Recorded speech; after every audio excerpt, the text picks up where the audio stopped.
दोस्तों, ओम नमः शिवाय। आप सभी का स्वागत है हमारे YouTube चैनल में। आज की इस वीडियो में हम बात कर रहे हैं देवगुरु बृहस्पति के गोचर का धनु राशि के लोगों पर क्या प्रभाव देखने को मिलेगा। देवगुरु बृहस्पति का गोचर बहुत ही महत्वपूर्ण माना जाता है। बृहस्पति जब गोचर करते हैं और जिन भावों पर बृहस्पति की दृष्टि पड़ती है वहाँ अमृत के समान शुभ फल की प्राप्ति होती है। बृहस्पति शनि के बाद दूसरे मंद गति से चलने वाले ग्रह माने गए हैं और ये लगभग 13 महीने में एक राशि से दूसरी राशि में परिवर्तन करते हैं। पिछले साल 22 अप्रैल 2023 को बृहस्पति अपनी स्वराशि मीन से निकलकर अपने मित्र मंगल की राशि मेष में प्रवेश कर चुके थे और अब यही देवगुरु बृहस्पति 1 मई 2024 को दैत्य गुरु शुक्र की राशि वृषभ में गोचर करने जा रहे हैं।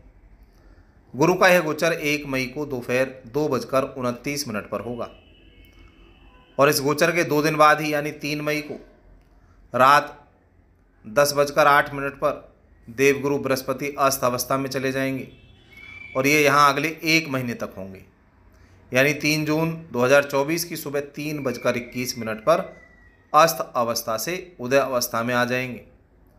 जब देवगुरु बृहस्पति अस्त अवस्था में होते हैं तो मांगलिक कार्यों पर रोक लग जाती है और जब बृहस्पति उदय होते हैं तो ये कार्य फिर से शुरू हो जाते हैं।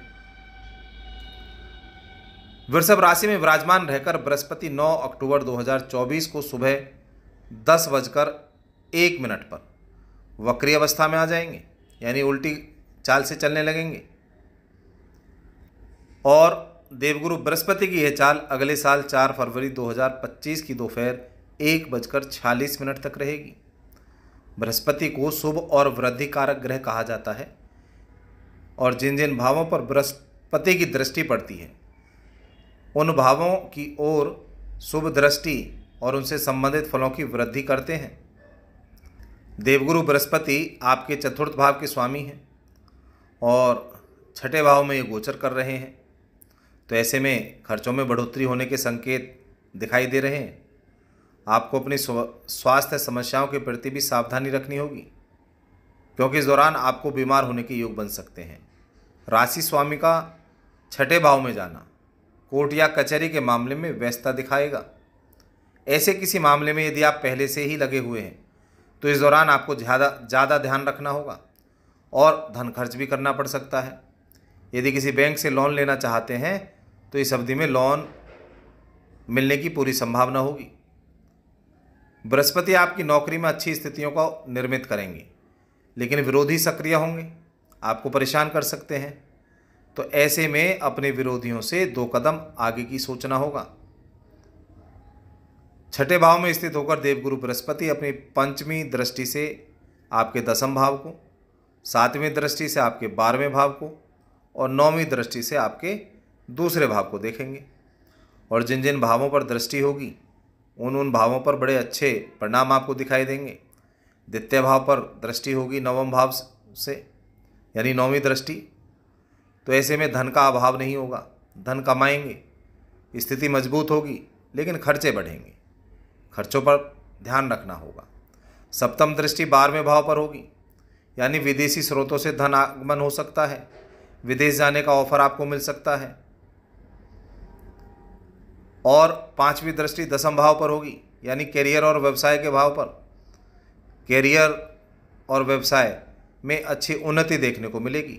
कार्य का दबाव तो ज़्यादा होगा, कठिन प्रयास करने होंगे, तभी आपको सफलता मिलेगी। साथ ही धार्मिक यात्राओं पर जाने के योग बनेंगे और 12 भाव पर देवगुरु बृहस्पति की दृष्टि खर्चों में अधिकता दिखाएगी, तो आपकी प्रवृत्ति रहेगी इस दौरान धन को अलग अलग कामों में खर्च किया जाए। वे अच्छे कार्य ही होंगे जिन पर आपको ध्यान देना होगा। कठिन चुनौतियों के बाद धन प्राप्ति के योग बनेंगे। 3 मई से 3 जून के बीच बृहस्पति महाराज अपनी अस्त अवस्था में रहेंगे, जिससे आपको स्वास्थ्य परेशानी हो सकती है, कोई बीमारी आपको परेशान कर सकती है, तो ऐसे में स्वास्थ्य का ध्यान रखना होगा। 9 अक्टूबर से देवगुरु बृहस्पति अपनी वक्री चाल प्रारंभ करेंगे। यह अवधि आपके कार्यों में अच्छी सफलता तो दिलाएगी, लेकिन स्वास्थ्य को प्रभावित करेगी। इसलिए अक्टूबर से दिसंबर तक अपने स्वास्थ्य पर विशेष ध्यान रखना होगा और बृहस्पति के मंत्रों का जाप करने से आपकी परेशानियां कम होंगी और अच्छे परिणाम प्राप्त होंगे। तो दोस्तों, ऐसी जानकारी लेने के लिए हमारे चैनल से जुड़े रहें। चैनल को लाइक, शेयर और सब्सक्राइब जरूर करें। जय माता दी दोस्तों।